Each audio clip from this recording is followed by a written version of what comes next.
Bonjour tout le monde, j'espère que vous allez bien. On se retrouve aujourd'hui pour Zach en roue libre, épisode 7 ou 8 de cette saison. Je suis ravi de vous retrouver en ce beau dimanche.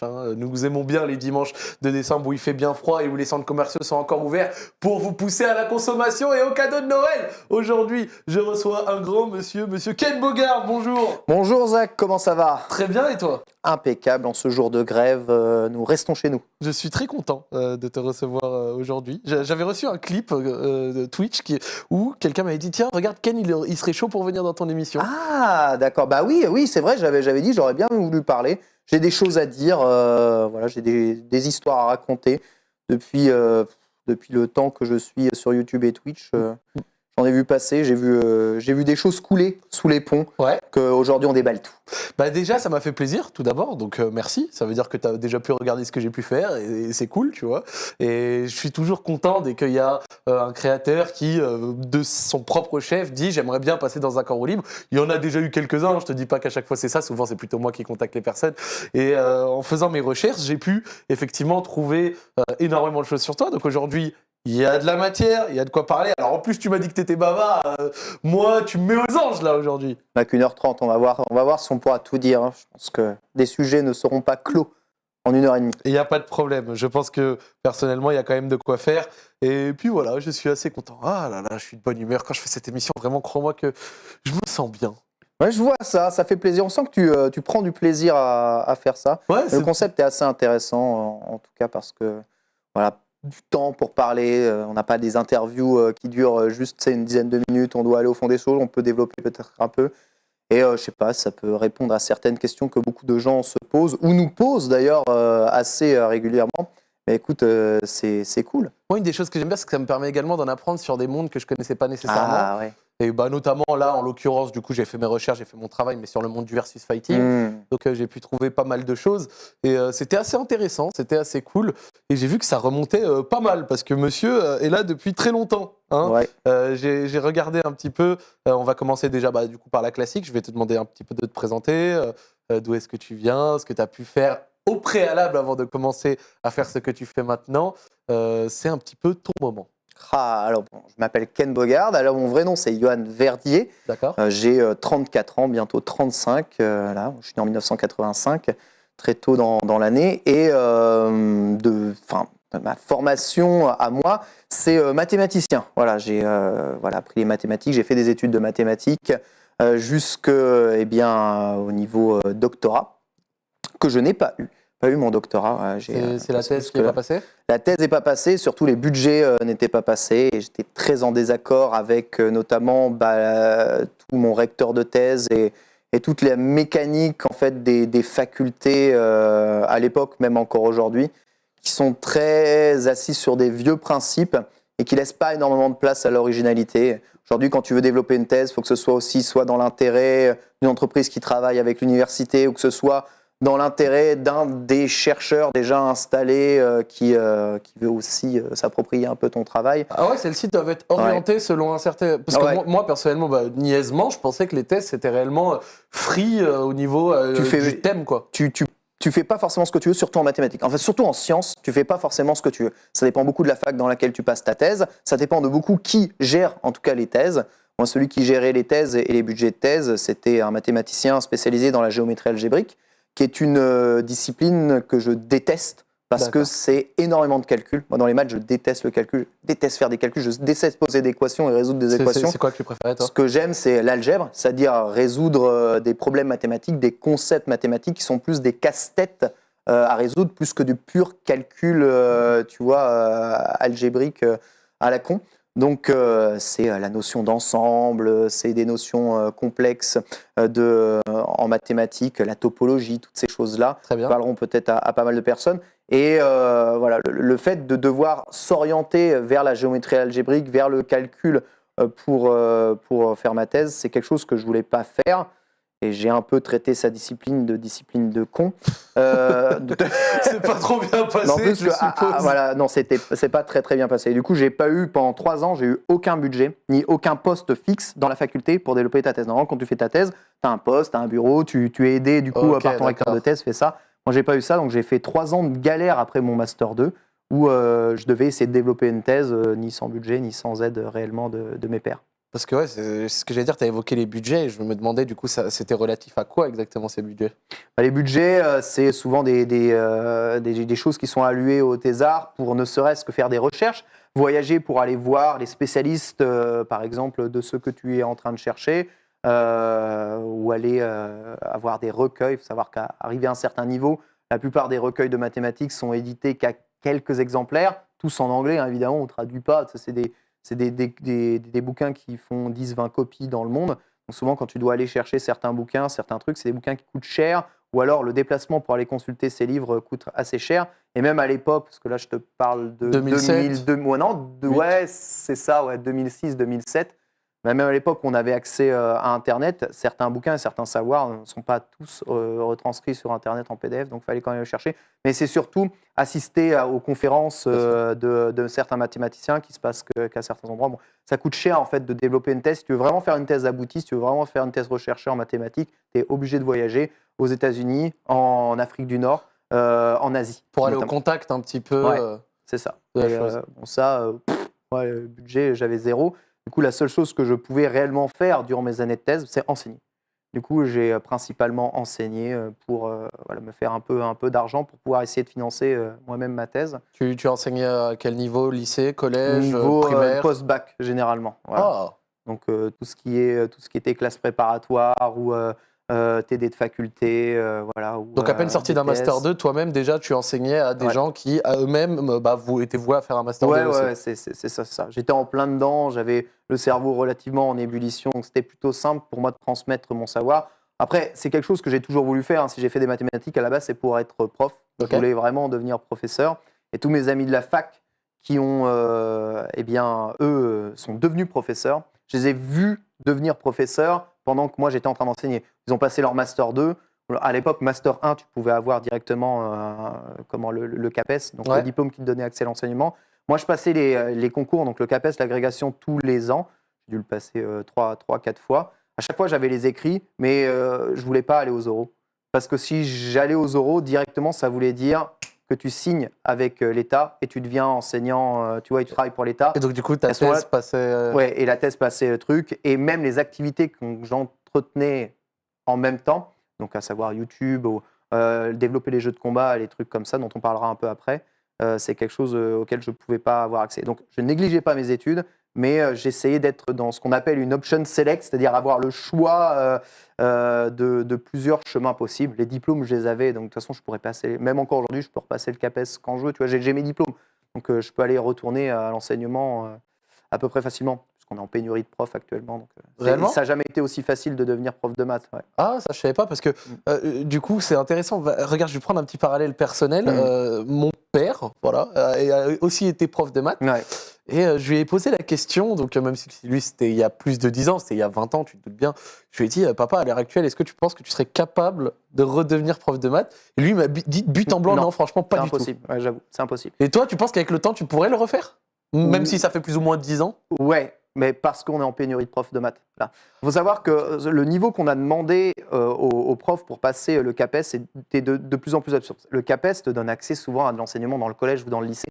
Sincèrement, t'as bac+2, tu peux le faire. Franchement, je vous le dis. Et si tu es bon pédagogue, tu vas avoir des profs bac+2 qui pourront être largement meilleurs que des profs bac+5, bac+6. Le problème, c'est vraiment qu'on n'apprend pas vraiment aux professeurs à enseigner dans le circuit. On lui apprend de la vraiment le fac. savoir brut, mais pas Exactement. comment le transmettre. Exactement, c'est ça. Donc, tu as quelques instituts qui permettent d'apprendre un peu l'enseignement. Mais aujourd'hui, l'enseignement, il se fait, donc l'apprentissage, il se fait sur le terrain.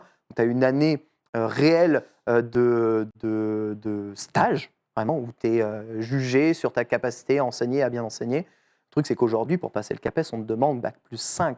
Bac+5 pour enseigner à des collèges, apprendre réellement à résoudre des équations. Et Pythagore. Tu vois, et Pythagore. C'est débilissime. C'est mal payé, très mal payé, le métier de professeur. D'accord. Les profs ne sont pas valorisés, les classes sont surchargées. Et dans le public, il y a des gros problèmes d'encadrement aussi des élèves, etc. C'est dur de transmettre sa passion des mathématiques, en tout cas. Et pourtant, tout se joue là. Vraiment, c'est là où c'est le plus important. Le collège, le lycée, c'est là où c'est le plus important. Mais peu de gens veulent le faire. Donc, vraiment, Il y a vraiment un écart qui se fait actuellement. Les gens ne veulent plus devenir professeurs et on devient plus prof parce qu'on n'a plus trop le choix que pas de véritable vocation. Je vois. Donc, il manque des profs énormément.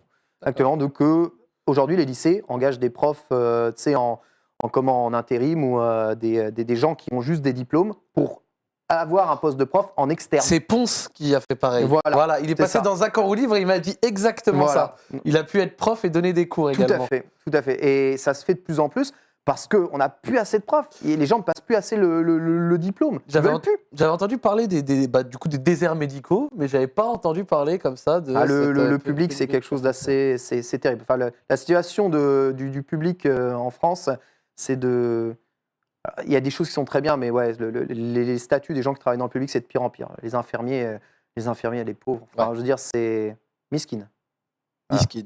Du coup, tu as parlé de tes activités que tu faisais en parallèle. Et moi, tu serais quelqu'un que je qualifierais personnellement de OG. OG pour gaming de personne. Non, pas pour gaming. Pour OG, c'est-à-dire un original, tu vois. Quelqu'un qui était déjà là à la base. Parce que, effectivement, tu parlais de tes activités et du fait que même si tu passais le CAPES à côté, tu voulais un petit peu continuer les choses que tu faisais en parallèle, notamment au niveau des jeux de combat. Ouais. Comment est-ce que tu as été introduit? Parce qu'on va revenir après sur YouTube, parce que YouTube, monsieur postait déjà en 2007, 2008. 2007, ouais. 2007 sur différents jeux. Je vais les noter. Enfin, je les ai notés. C'est Puyo Puyo, Itadaki Street, puis Street Fighter. À partir de 2008. Ouais. Sûrement d'autres choses dedans. Mais Puyo Puyo, j'ai vu, j'étais... ah ouais, genre le petit record de gameplay pur comme ça, posté en 2007 sur YouTube avant tout le monde. Quoi. 2007, je crois que t'es celui qui a posté le plus tôt que j'ai reçu ici et j'étais fasciné. Ouais, enfin, c'était un galère de poster d'ailleurs à l'époque. Moi, j'avais une connexion catastrophique.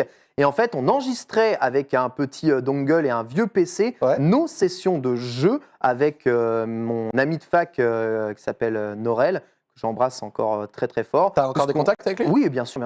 Lui, il est prof justement de mathématiques, il enseigne du côté d'Auxerre. Et bien, on s'entraînait du coup au jeu et on essayait de réellement tout développer du jeu parce qu'on n'avait pas la source d'information en 2007 qu'on avait aujourd'hui. Aujourd'hui, tu cliques sur Internet, tu as Puyo Puyo, comment jouer, tu vas tomber sur tous des tutos, les miens, ceux du Japon, tu vas avoir les meilleurs joueurs japonais qui vont pouvoir jouer au jeu. En 2007, on n'avait rien de tout ça. Donc notre seul moyen, c'était d'enregistrer nos parties, de regarder comment on jouait, d'essayer d'analyser un peu ça et d'essayer de voir comment progresser. Et on est passé d'un niveau 0 au jeu à un niveau plus que convenable et confirmé. Et on voyait réellement notre évolution à travers ça. Ce qui m'intéressait évidemment beaucoup avec Puyo Puyo, c'est que c'est un jeu qui est très mathématique puisque c'est des enchaînements de construction avec un espèce d'effet domino à l'intérieur. Il y a une façon, il y a une structure, il y a une construction de groupe aussi à faire. Donc on a loué beaucoup aussi d'aspects mathématiques à l'intérieur du jeu. C'est pour ça qu'on aimait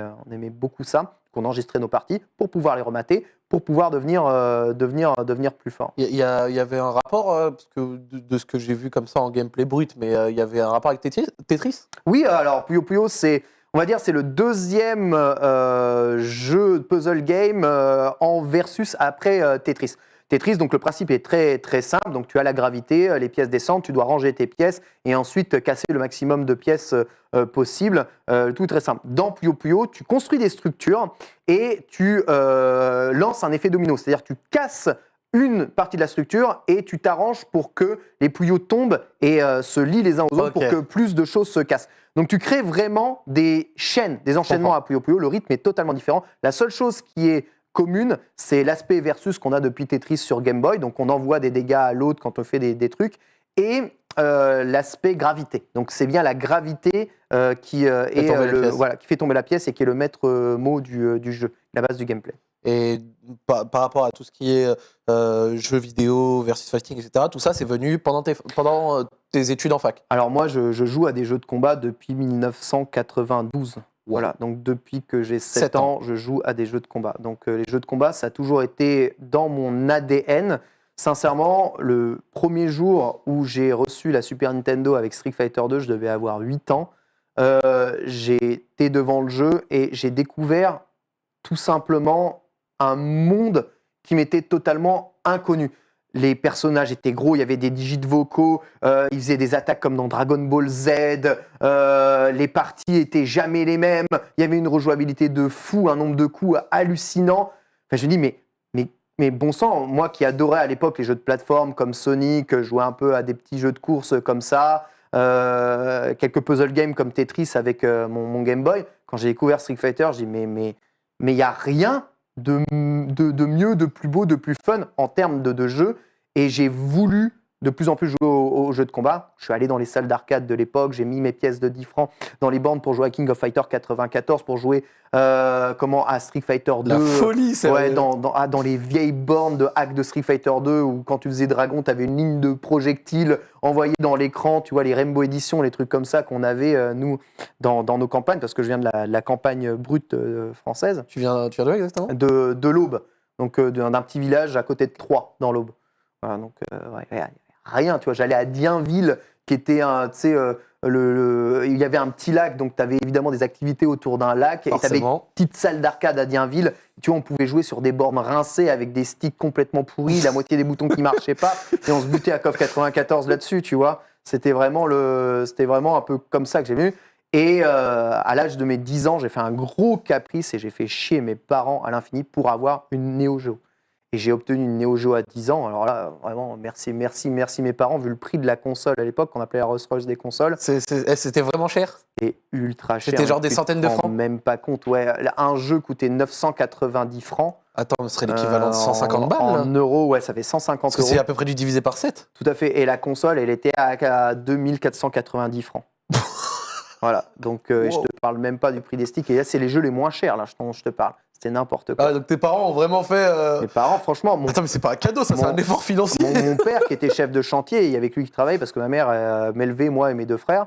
Mon père, il s'est arraché pour pouvoir nous offrir la Neo Geo. Et quand elle est arrivée chez nous, on a eu le gouac infini parce que la Neo Geo envoie un signal uniquement NTSC avec du 60 images par seconde. Et nos télés à nous, elles sont réglées en PAL. Et du coup, il a fallu que je trouve une télé. Il n'y avait qu'une seule télé dans la maison qui était capable d'afficher la couleur sur la Neo Geo, sinon tout était en noir et blanc. La PAL 50 Hz. Voilà, la PAL 50 Hz, saleté norme de merde qu'on avait chez nous. Et j'avais la Neo Geo et dans le village, j'étais le roi du monde. Tout le monde venait chez moi pour jouer à la Neo Geo et tester la Neo Geo. Noël d'après, j'ai reçu Samurai Shodown 2 avec un deuxième stick. Et là, les sessions étaient infinies à la maison. C'est vrai que moi, au niveau des jeux de versus, même si j'ai dit qu'au niveau de la scène, j'avais pas la plus grande des connaissances, j'ai commencé à kiffer pareil sur des bornes d'arcade au Maroc. Oui, mais évidemment. Tu sais, avec d'autres bornes d'arcade où tu avais des jeux comme ISS, tu vois, les jeux de football et tout. Et vraiment, je peux comprendre, je me retrouve dans tes paroles, quand tu parles, c'est surtout la satisfaction de rentrer des combos, certains coups, de battre son vis-à-vis. C'est vrai que c'était quelque chose, et tu l'as dit au niveau de la rejouabilité, qui était, mais l'e-sport tel qu'on l'entend aujourd'hui, il est né là. Il est né dans les salles d'arcade, il est né à la sortie de Street Fighter 2 en 1991. Avant, l'e-sport, c'était de la compétition sur du scoring dans des bornes d'arcade. On essayait de faire le meilleur score à Donkey Kong, à Galaga, à Space Invaders, tu vois. Arrivé à Street Fighter 2, on a eu des vraies bornes où on avait un jeu bien pensé pour s'affronter en 1 contre 1. À partir de là, il y a eu des tournois qui ont commencé à se créer partout. Et le sport électronique compétitif, enfin le jeu compétitif électronique est vraiment né en 1991 grâce à Street Fighter 2. Et moi, je baigne dedans vraiment depuis depuis 94. Je suis en 94, j'étais en plein dedans. Je vais me permettre de dévier un petit peu de la trame que j'avais préparée. C'est lequel, vu que tu parles des premiers tournois, etc., peut-être de ta connaissance, si tu en as un des premiers tournois marquants de la scène Street Fighter que tu as en tête? Moi, il a fallu vraiment que j'attende. Comme j'étais vraiment très loin en campagne, je n'ai pas pu me déplacer à énormément de tournois. Donc, je suivais les résultats des tournois sur les premières plateformes online qu'on avait grâce à ma Dreamcast, qui était mon premier accès au online, au net. La Dreamcast et son modem 56K me permettaient d'aller online. Le premier véritable tournoi auquel j'ai assisté, c'est le Stunfest en 2006. Voilà, donc à Rennes. Ça se passe encore à Rennes quasiment tous les ans vers mai. Et le Stunfest en 2006. Voilà, mais je crois que c'est mes vidéos, ça, donc t'as pris. Oui. Hein. Ça, c'est mes vidéos. Voilà, je faisais le tour du Stunfest, tu vois, ça jouait à plus haut. Une fois que le mec est parti, moi, je me suis assis là et j'ai commencé à faire tourner tout le monde. Et là, j'ai découvert vraiment ce que c'était les gens autour de la France qui aimaient l'arcade et qui aimaient les jeux de combat et qui aimaient le versus. Et j'ai jamais, franchement, j'ai pu y rester qu'une seule journée là-bas, mais je te jure, toute la journée, j'étais sur une borne. Et je gagnais ou je perdais, c'est pas grave. On jouait à Street Fighter 2, on jouait à Puyo Puyo, on jouait à King of Fighter 11, on jouait, tu vois, à Street Fighter 3. Street Fighter 4 n'était même pas sorti en 2006, ça n'existait même pas. Et on passait un temps, mais ouf, sur le jeu. Et j'ai passé le meilleur moment de toute ma vie. Et c'est à ce Stunfest-là où j'ai commencé à voir les phases finales des tournois qu'il y avait dans ce Stunfest, qui étaient castés par des commentateurs. À l'époque, tu avais Frionel qui commentait des parties, tu avais Asenka, Guillaume d'Horizon qui commentait des games d'Hokuto no Ken, le jeu le plus cruel du monde. Ça, c'est les premières versions de Blaze Blue, ça, il me semble. C'est quel Blaze Blue, Calamity Trigger.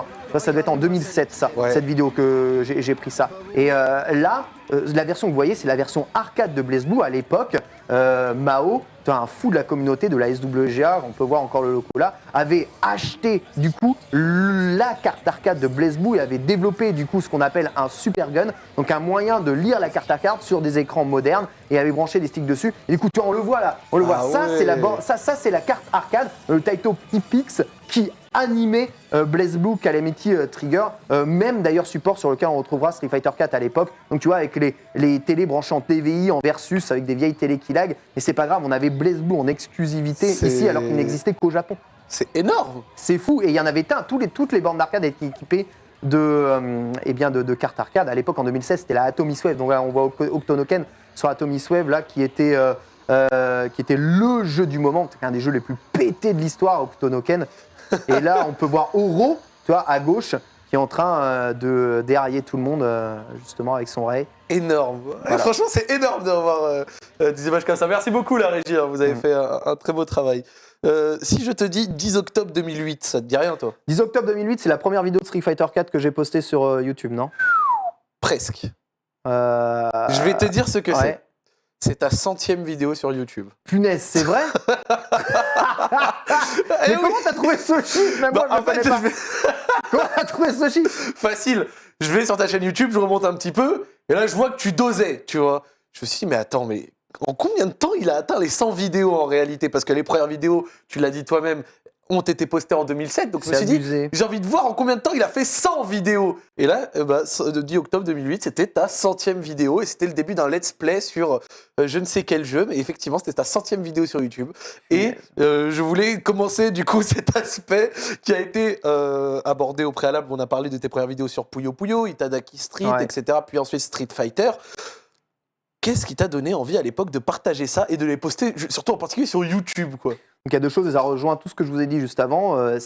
Déjà, moi j'étais enseignant, donc j'enseignais les mathématiques. J'adore les jeux de combat. J'ai toujours aimé transmettre mon savoir. Encore aujourd'hui, sur jeuxvideo.com, ce que je fais, c'est transmettre de l'information, transmettre du savoir. Oui. C'est ce que je kiffe. Moi, vraiment, la transmission du savoir, c'est ce que je kiffe. Je veux que les gens aiment ce que j'aime et qu'ils comprennent pourquoi j'aime ce que j'aime. Voilà. Pourquoi j'aime les mathématiques. Essayez d'aimer les mathématiques autant que moi. Voilà pourquoi j'aime les mathématiques, je vous enseigne les mathématiques. Pourquoi j'aime les jeux de combat, je vous enseigne les jeux de combat. Et après avoir assisté à ce Stunfest 2007, j'ai vu les commentateurs comme ça qui transmettaient leur passion. Je dis, mais putain, mais commenter les jeux de combat comme ça en direct, mais c'est génial. C'est génial, ça donne tellement plus de hype, de cachet. Alors moi qui suis dans les jeux de combat depuis très très longtemps, qui tient des forums depuis 2002, je connaissais ces mécaniques, mais je suis persuadé qu'il y a tout un tas de gens qui ne sont pas les vieux darons des forums, qui sont toujours là, assis sur leurs couilles, et qui connaissent en jeu de combat. Enfin, il faut montrer aux gens à quel point les jeux de combat, c'est cool. Et pour moi, le meilleur moyen de montrer aux jeux de combat comment c'est cool, c'est de donner des cours ou de commenter des games. Et je me suis dit, je vais faire exactement comme ils font au Japon, au Tougeki, qui est un des plus gros tournois de jeux de combat de l'époque, ou au Stunfest. Je vais prendre une vidéo, voilà la vidéo des meilleurs joueurs du monde, et je vais commenter ces vidéos en français, en expliquant ce qui se passe réellement et pourquoi ce que vous voyez en train sous vos yeux, c'est ouf. Voilà, la démarche, c'est ni plus ni moins, et c'est la démarche que j'ai encore aujourd'hui, c'est pourquoi est-ce que c'est aussi bien les jeux de combat, pourquoi est-ce que c'est la folie, et comment est-ce que ça marche. C'était un peu comme Ponfétude qui pouvait reprendre des VOD de Game StarCraft entre deux gros, faites sur un ladder, faites entre deux gros coréens ou européens ou autres, et qui recommendaient sur leur chaîne. Tu peux avoir Ponfétude un jour en interview, ils te diront que c'est en voyant ce que je fais qu'ils ont eu l'idée de faire à StarCraft. Ah. Donc tu vois, ils sont arrivés juste après, et ils ont dit, bon, on va faire ça sur StarCraft. Alors évidemment, Il y avait déjà des commentateurs de StarCraft américains, Bien sûr. déjà à l'époque. Mais l'idée de poster ça sur YouTube et de faire des trucs YouTube, Tude, à l'époque, il venait me voir dans les commentaires de vidéos, il me dit alors le stick à utiliser, c'est lequel que tu veux le mieux à utiliser. Donc je lui donnais déjà des conseils à Tude sur quel stick utiliser pour jouer, tu vois, à Street Fighter 4.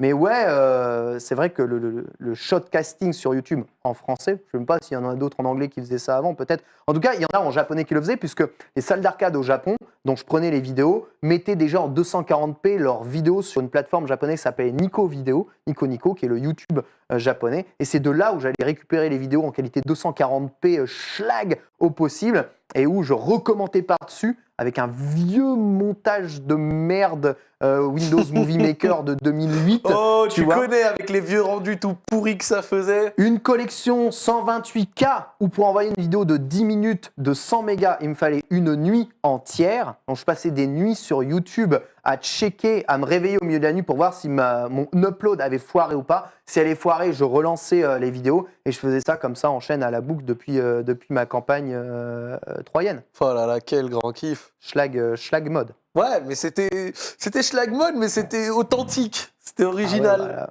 Bah, aujourd'hui, il y a tout autant d'authenticité dans bien ma sûr. démarche. La seule chose, c'est que les moyens ont augmenté et surtout la facilité d'accéder aux choses. C'est beaucoup plus facile d'accéder aux trucs, beaucoup plus facile de streamer, beaucoup plus facile de faire des vidéos. Moi, dans l'idée que je voulais faire, c'était faire des vidéos dans les conditions du direct. Il y avait deux raisons à ça. Déjà parce que je déteste recommencer un truc une deuxième fois. Généralement, moi, je fais un one-shot et ensuite, si c'est bien, c'est pas bien. Si c'est pas bien, c'est de ma faute. J'ai qu'à faire en sorte que ma première prise, elle soit bonne. Et ensuite, les conditions du direct, ça garde l'authenticité des choses. C'est-à-dire que ça garde l'authenticité de l'émotion. J'essaye de ne pas me spoiler des vidéos que je vois et ensuite je commente la vidéo comme ça, comme si je la voyais pour la première fois. Je comprends. Et si tu recommences faire ça, tu perds tout. C'est vrai. Et si tu perds l'authenticité, tu perds un peu de la sincérité et je pense que tu manques de transmettre la passion. Donc aujourd'hui, je suis capable de jouer la comédie, mais je préfère toujours les conditions du direct. Généralement, moi, quand je fais une vidéo, j'appuie sur record et j'éteins et elle est bonne ou elle est pas bonne, je m'en fous, j'envoie. Tu vois, jamais je recommence. Ok. D'ailleurs, cette émission ne sera pas recommencée. Je vais te dire, parce que tu as parlé de ça, avec Gotaga, on avait eu un problème d'enregistrement. On a réussi à le sauver, donc ça va, elle est sortie, même s'il manquait 10 minutes de la fin. Mais par exemple, c'est ce que j'avais expliqué, on ne l'aurait pas refait. Simplement parce que j'allais pas lui reposer les mêmes questions, on n'allait pas avoir les mêmes explications, il n'y aurait pas eu les mêmes réactions, la même authenticité, tu vois, la même façon de s'exprimer. Et c'est comme là, si ça buguait, on serait pas amené à le refaire. Je te dirais pas, Ken, viens, on reparle demain. Alors en fait, tu sais c'est quoi le 10 octobre 2008 Tu vois ce que je veux dire? Franchement, 100e vidéo. Voilà. Alors il faut savoir à l'époque qu'on ne pouvait poster des vidéos que de moins de 10 minutes.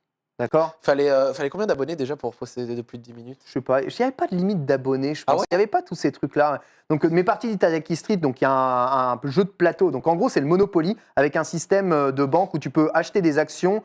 En gros, imagine, tu as le quartier de la rue de la Paix au Monopoly. Quand tu passes à la banque, tu peux acheter des actions dans ce quartier-là. Et si la valeur de ton quartier, s'il y a des hôtels qui viennent dans ce quartier, si la valeur augmente, toi, tu gagnes de l'argent, tu gagnes des dividendes dessus. Voilà. Écoute, avec ton micro. Le micro, vraiment, tu vois, c'est vraiment à l'hashtag. C'était micro posé là. Quel enfer. Et là, c'est Noël qu'on entend, qui joue avec moi. Et on adorait ça parce que, encore une fois, c'était le Monopoly. C'était le Monopoly, mais dans lequel tu avais un véritable pouvoir sur la partie et tu pouvais gagner une partie sans avoir la moindre rue d'acheter, juste en gérant très très bien ton système d'action à la banque. Donc c'était encore des trucs très mathématiques qui nous ramenaient. Ça vous émulait un peu, mais ouais, c'est des jeux de profs de maths, ces trucs de là. Donc toi, il est en full japonais. Du coup, le jeu. C'est ce que j'allais dire.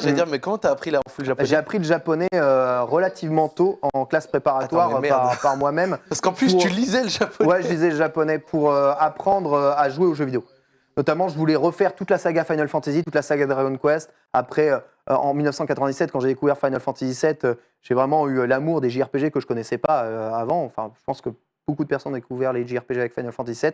Et pour découvrir toute la saga Final Fantasy, qui n'était jamais ressortie chez nous, je me suis dit, je vais apprendre au moins les caractères simples japonais, les hiragana, les katakana, qui composent la phonétique au Japon, pour pouvoir comprendre ces jeux et pour pouvoir, ne serait-ce que me déplacer dans les menus, comprendre les magies et comprendre un minimum le système de jeu. Et du coup, j'ai appris par moi-même japonais. Et ensuite, après, j'ai continué de faire quelques cours en auditeur libre à la faculté en 2003-2004 pour avoir un niveau de japonais basique qui me permet juste de comprendre à peu près la base. Les menus, les vocabulaires. Voilà, et de m'exprimer dans le plus simplement du monde, histoire de me faire comprendre après quand je suis au Japon, quand je joue à des jeux japonais. Et du coup, après, j'ai fait des tas de jeux en japonais sans être bloqué. Et tu vois, c'est cool, ça m'a servi, utile. Je trouve ça ouf d'en être arrivé à apprendre une langue pour pouvoir du coup bien comprendre ces menus, ces choses de l'époque où effectivement il y avait encore des jeux qui sortaient dans une région du monde des mois, des années avant. C'est passionnant. Et au final, c'est dur? Non. La phonétique en japonais, ça te prend 2 semaines de métro. Vraiment, à apprendre par cœur. Tu sais, si tu fais tes trajets quotidiens en métro, pas aujourd'hui évidemment, mais tu as ton tableau de la phonétique, tu vois, mamemi, momu, tatoti, totu, tu apprends le truc, tu mémorises et puis après tu te testes dans le métro et en 2 semaines c'est bon. Ok, top. Voilà. Donc, c'est pas dur. J'ai eu un abonné en Corée, il m'avait dit la même chose. Voilà, le coréen est encore plus simple que le japonais. Et la grammaire japonaise, c'est la grammaire la plus simple du monde. Il n'y a pas de genre, il n'y a pas de nombre. Tu n'as que le présent, passé et t'as le présent, passé et le futur. Non, le présent, futur, pardon, et le passé. Donc, tu n'as que 2 temps. Japonais, c'est Tu une parles langue encore là? extrêmement simple. Je parle très mal, machoto, skoshi. Je parle tout petit peu le japonais, mais ça me permet d'aller au Japon et de pouvoir, on va dire, avoir les bases pour Et t'en sortir. m'en sortir. En 2010, tu rejoins AA. En 2010, je rejoins AA, c'est la première structure en effet que j'ai rejoint parce que du coup après YouTube et le fait que les gens suivaient de plus en plus sur YouTube, j'avais de plus en plus de follow, on m'a de plus en plus sollicité pour faire les tournois. C'est le Stunfest en 2009 qui m'a donné ma première chance de m'exprimer sur scène en tant que commentateur pour commenter le tournoi de Street Fighter 4 de l'époque du Stunfest. Je ne les remercierai jamais assez encore pour ça. Ça s'était bien passé, ta première expérience de Ouais, cast en live? ça s'était super bien IRL? passé. Après, il faut savoir qu'à l'époque, j'ai déjà raconté plusieurs fois, mais les gens étaient très partagés parce qu'évidemment, je casualisais énormément le jeu de combat. J'en faisais aussi un peu des caisses. Tu vois, j'étais pas forcément un commentateur extrêmement rodé non plus.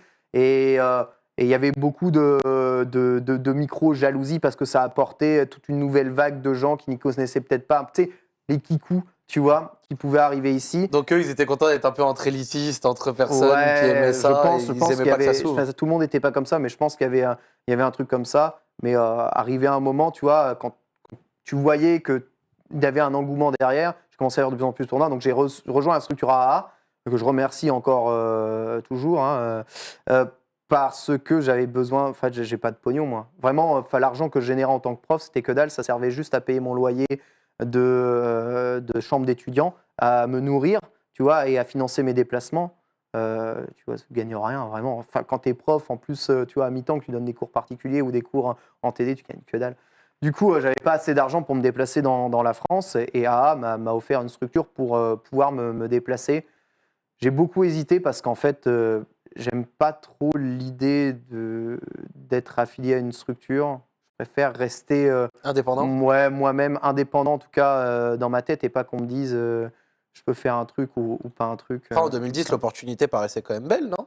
Ouais, oui, c'est sympa. Après, moi, je dois dire que les AA, donc eux, c'était vraiment l'e-sport, Counter-Strike, etc. à l'époque, StarCraft. Donc, c'était vraiment quelque chose qui explosait sur PC. Il n'y avait pas trop une grosse expérience console de l'histoire. Et je dois dire que je connaissais très mal ce milieu-là. Moi, je ne jouais pas sur PC, je ne jouais pas à l'e-sport PC, je ne savais pas ce que c'était ces jeux. Ouais, j'avais joué un peu à Counter-Strike en LAN à la fac, mais pour moi, c'était l'e-sport, les tournois, c'était que les jeux de combat. Et du coup, ouais, c'était sympa, mais je pense que c'est quelque chose qui s'est arrêté très vite parce qu'après, je demandais toujours à être défrayé. C'était compliqué de défrayer, d'avoir une bonne structure. Comment on paye les gens quand ils sont défrayés?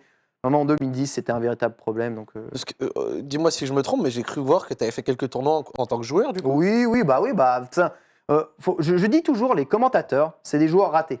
Donc moi, donc moi, j'ai une carrière de joueur raté, tu vois. Donc pour briller sur la scène des jeux de combat, je suis devenu commentateur. Voilà, faut être honnête avec ça. Faut être honnête, hein, soyons honnêtes. voilà, si aujourd'hui on a les meilleurs commentateurs du monde, c'est qu'ils ne pouvaient pas être joueurs. C'est le joueur qui gagne le pognon, le commentateur ne gagne rien. Dit comme ça, effectivement, c'est vrai. Et surtout que du coup, ton expérience de joueur te donnait un pédigré pour pouvoir Voilà, c'est ça. expliquer les choses. Exactement. Mais moi, j'adore faire des tournois de jeux de combat. Et d'ailleurs, plus j'ai commencé à développer les commentaires, moins j'ai eu de temps pour jouer aux jeux de combat. Et ça a été une cohérent. grosse frustration que j'ai accumulée au fur et à mesure. Aujourd'hui, De moins en moins jouer. Ouais, de moins en moins jouer. Que tu peux pas jouer, tu dois commenter le tournoi et tu as moins le temps de faire les tournois, de profiter des tournois. Et aujourd'hui, j'essaye de m'allouer encore un tout petit peu de temps quand je vais au Stunfest pour jouer à des jeux. Je vais à des événements comme la HSF pour pouvoir justement essayer d'avoir du temps de jouer et pas forcément être en mode full commentateur. Donc je fais des événements plus discrets, plus marginaux, on va dire, pour juste me faire le kiff que j'aime, c'est-à-dire jouer aux jeux que j'aime avec les gens que j'aime. C'est beau parce qu'il y a des personnes qui, après tant d'années, peuvent avoir un peu perdu la passion, la flamme. Toi, ça n'a pas l'air d'être du tout ton cas. Ah non, moi j'adore les jeux de combat j'adore depuis que j'ai 8 ans, je suis tombé dedans, je kiffe toujours autant. Aujourd'hui, même si, tu vois, on peut ne pas me donner les moyens de m'exprimer ou quoi, je réussis à te caler une émission de jeux de combat dans le Lunch Play. Il faut que j'en parle. J'ai réussi à amener l'Evo sur le stream, j'ai réussi, tu vois, à faire la Capcom Cup. Il faut absolument que je parle de ce qui m'intéresse. Enfin, les jeux de combat, c'est ma vie, tu vois, c'est tout ce que j'ai kiffé. Les joueurs talentueux, tout ça, j'essaye de pousser au maximum n'importe qui, pas pour mon bien personnel, j'en ai rien à foutre de moi, je veux que les gens kiffent comme je kiffe.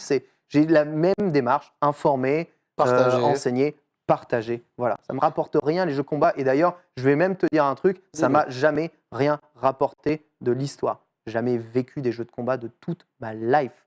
Ça ne rapporte rien, les jeux de combat. Il n'y a pas d'argent à se faire dans les jeux de combat, donc il n'y a pas besoin de se battre pour être numéro 1 ou numéro 2. C'est marginal, le pognon qu'à se faire. Peut-être si tu es aux États-Unis, commentateur US, ouais, il y a peut-être un bise à se faire. Ils font ce qu'ils veulent, mais là, en France, franchement, il n'y a que dalle. Enfin, c'est trop marginal pour qu'on se bouffe, qu'on se fasse C'est plutôt ta profession d'animateur, streamer, présentateur qui t'a rapporté, mais pas du tout le jeu de combat directement lui-même. C'est dérivé de ça parce que c'est par le jeu de combat qu'on m'a connu et qu'on m'a embauché. Quand j'ai eu mon premier taf chez eLive Entertainment en 2011, c'est par le jeu de combat que la plateforme voulait développer aussi son truc. eLive, c'était la première plateforme qui permettait de faire du stream avec des connexions de merde. Aujourd'hui, on connaît tous sur Twitch, on fait énormément de streams en mode reaction à des vidéos live. eLive était la première plateforme qui permettait de faire ça. Streamer, ça coûte de la bande passante. On parle de 2011. En 2011, les gens, ils avaient une connexion. S'ils avaient la DSL, c'était le bout du monde. Pour streamer, les 20 mégas free, les 20 mégas free, c'était la connexion du roi, tu vois. Et tu pouvais difficilement streamer avec ça. Avec eLive, le principe, c'était ni plus ni moins que de streamer un flux audio, d'être capable de synchroniser plusieurs flux audio avec des personnes qui n'étaient pas dans la même pièce. Donc, imaginons, Mister MV habitait Courbevoie, j'habitais Troyes, je pouvais faire un cast avec lui et on pouvait diffuser des vidéos YouTube dans un player et voir la vidéo YouTube simultanément réelle. Donc, pouvoir réellement shootcaster la vidéo YouTube. Il y avait une synchronisation simultanée. Donc, c'était vraiment ouf. Puisque moi, je pouvais lire chez moi dans ma campagne en 240p ma vidéo YouTube. Et lui, il pouvait lire, en 720. Et les gens qui regardaient le cast avaient en 720 la vidéo, puisque en fait, la plateforme faisait que reprendre. Alors, il faut aller chercher cette vidéo YouTube-là, il faut aller chercher la source audio là, la source audio, et synchroniser tout. Et la plateforme faisait ça. Et sur eLive, on pouvait faire les premiers véritables streams en mode low cost qu'on pouvait faire, et la plateforme était folle pour ça, est devenue assez obsolète 2 ans après parce que les connexions ont commencé à augmenter et à exploser, et du coup c'est le stream qui a pris la place, notamment avec OGaming. Mais la plateforme était extrêmement novatrice. C'était une tech intéressante déjà à l'époque. C'était une super tech, et c'est dommage que ça s'est un peu planté, peut-être aussi c'est ma faute, je sais pas, mais bon, l'histoire d'eLive elle est peut-être un peu complexe, mais ça a été pour moi une super expérience. C'est là où je suis arrivé à Paris, c'est là où j'ai rencontré Monsieur Karaté, mon bro, Frionel, etc. C'est l'époque de la coloc, c'est les premières fois où on allait au Japon, on avait justement représenté la structure eLive, on commençait à sponsoriser des joueurs, tu vois. Ah ouais. Donc il y avait vraiment une assez bonne dynamique, mais bon, je pense que se concentrer trop sur les jeux de combat ou ces trucs comme ça, c'était une erreur parce que eLive avait un vrai potentiel de faire du shootcast de divertissement pur, de stream reaction, de commentaires de run, de commentaires de match. Ce qu'on voit aujourd'hui partout sur Twitch, eLive l'avait inventé. Alors que du coup, là, vous étiez un petit peu resté en niche, en fait. Ouais, un peu. C'est ça, en se concentrant et en focusant sur les jeux de baston. Ouais. Ton arrivée à Paris en 2011, du coup, avec eLive, tu as parlé que tu as rencontré des tonnes de personnes, Ouais. que vous avez fait des colloques. Vous êtes allé jusqu'au Japon? Ouais, on est allé jusqu'au Japon. J'ai fait probablement l'une des premières erreurs de ma vie, je pense, à cette époque-là. C'était que mon premier voyage au Japon en 2010. On n'avait pas d'argent, hein, pas de thunes. 2010, c'est avant eLive. Hein. eLive, c'est 2011. En 2010, pour mon premier voyage au Japon, donc pour aller couvrir le Tougeki pour la chaîne YouTube, j'ai fait un appel aux dons. Et ça, je pense que c'est une des premières erreurs que j'ai jamais fait parce que bon, j'étais beaucoup poussé par mes potes de l'époque qui me disent « Mais si, tu vois, tu as un public qui te suit, c'est normal, tu vois, qui t'aide un peu à partager les trucs. » Aujourd'hui, sur Twitch, on trouve ça complètement banal. Bah ouais, tu suis un streamer, tu subs à son truc, donc tu lui fais des dons, tu vois, tu lui files de l'argent parce que tu kiffes un streamer. J'ai toujours eu énormément de problèmes avec ce principe. Le fait que tu veuilles partager de l'information, de la connaissance, mais que, je sais pas, tu la finances ou que les gens te financent, les gens te donnent de l'argent pour ce que tu fais, des gens, tu vois. J'ai toujours eu beaucoup de problèmes avec ça. Donc, j'ai fait une demande de don qui a été un succès cuisant, qui a bloqué un compte PayPal en 24 heures. Ok. Tu vois, PayPal s'est dit, mais il y a trop d'afflux d'argent sur le C'est compte pas PayPal. normal, ouais. J'ai relevé 700 € avec ça. Et avec ça, du coup, j'ai pu financer le premier voyage au Japon, l'achat d'une petite caméra. Et j'ai pu, du coup, aller faire mes premières vidéos au Japon pour voir et filmer l'intérieur voilà, c'est ça exactement. Là, c'était en 2010. Vous pouvez un peu couper le son, s'il vous plaît, Le merci. Old Ken Bogard, voilà, donc c'est les premières vidéos que j'ai fait au Japon, donc en 2010 avec Akihabara, voilà.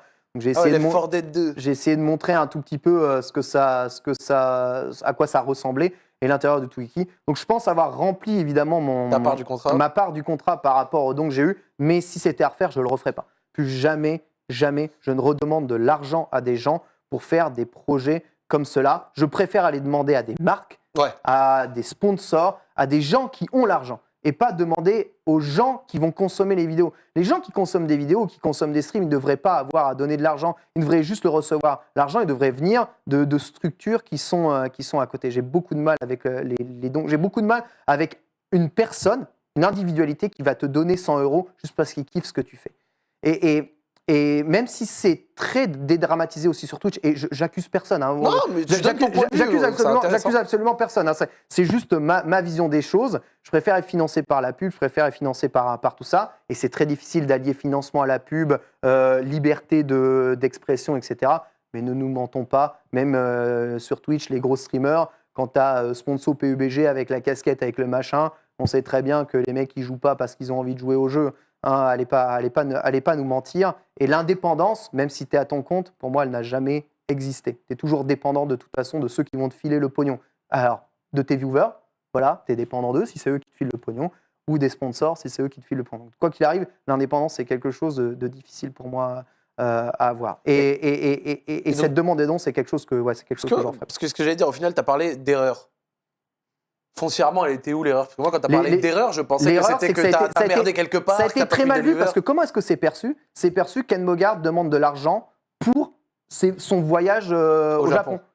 C'est ça. C'est ça le message qui est envoyé. Et je ne peux qu'acquiescer ça. Même si c'était loin d'être une sinécure, qu'on a couru partout, qu'on a tourné des vidéos et qu'on a sorti des sujets, comment est-ce que ça peut être perçu? Ça peut être perçu comme ça. Et j'aurais largement préféré demander, je ne sais pas, à l'époque, je dis au pif, la Fanta, de payer le voyage au Japon, et on s'en fout, je mets un logo Fanta sur les vidéos. Le contenu n'a rien à voir avec Fanta, tu vois. J'aurais pris une canette au distributeur, rien à battre. Mais au moins, j'aurais pas demandé l'argent aux gens. Et tu vois, comme c'est les gens qui financent, il peut dire, ce que tu as fait, c'est de la merde, je reveux mon argent, tu vois. Tu vois ce que je veux dire? Ok, d'accord, je comprends. Je commence à déchiffrer ce que tu veux dire. Tu es encore plus dépendant, je trouve, quand tu reçois de l'argent des gens que quand c'est une marque ou un truc, ou si jamais ça marche pas, je sais pas, tu t'essayes de démarcher une autre, etc. Parce que je commençais à me dire, effectivement, c'est vrai que je peux comprendre ce point de vue sur les dons, Même si, à mon sens personnel, je pense que les subs, c'est un peu différent. Je mets la barrière différente entre les subs et les dons, parce que le don, c'est vrai que c'est vraiment un don d'argent tien sans Le sub, réellement t'as de quelque retour. chose en retour. Le sub, t'as un T'as minimum des de emotes, retour. t'as des droits en plus. Voilà. T'achètes quelque chose. On peut, voilà, on peut Après- capter un peu le Après, principe. Zach, 5 € le sub sur Twitch, tu demandes à n'importe qui de payer la même somme pour une chaîne télévision. Tu vois, qui diffuse 24h24, comme ES1 par exemple, qui peut être à 5 € sur 5 Ah, bouquets. ouais. Il va te regarder, il fait What, payer 5 € pour Bien une sûr. chaîne de télé qui Bien diffuse sûr. 24h24, mais jamais.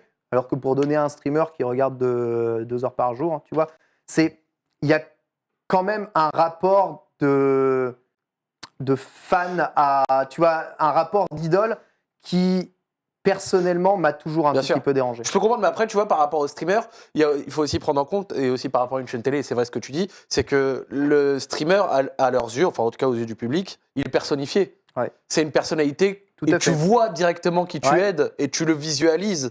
Alors que par exemple, une télé, c'est assez anonyme. Tu sais pas qui y a derrière, tu vois pas le nombre de gens qui travaillent derrière, tu les connais pas. Et à la rigueur, ça peut être symbolisé par un présentateur, comme par exemple Hanouna à C8. On sait que Hanouna égale C8, tu vois. Je paye pas pour C8. Hein. Peut-être pas. Mais tu vois, à l'échelle d'autres chaînes, effectivement, c'est un peu plus difficile. Ou Marcus avec Game One. Comme je Mais- dis, chacun fait ce qu'il veut aujourd'hui. Non, mais je trouvais très intéressant. C'est le ton point de mieux. vue. Moi, j'ai du mal avec ça. Je préfère, tu vois, travailler pour jeuxvideo.com aujourd'hui, être dans une structure comme jeuxvideo.com, c'est-à-dire avoir la liberté de diffuser l'information que Ouais. je veux, etc.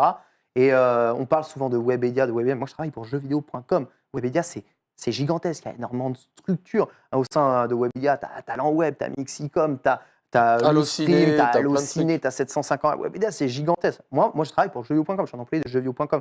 Donc, théoriquement, je suis affilié journaliste, tu vois.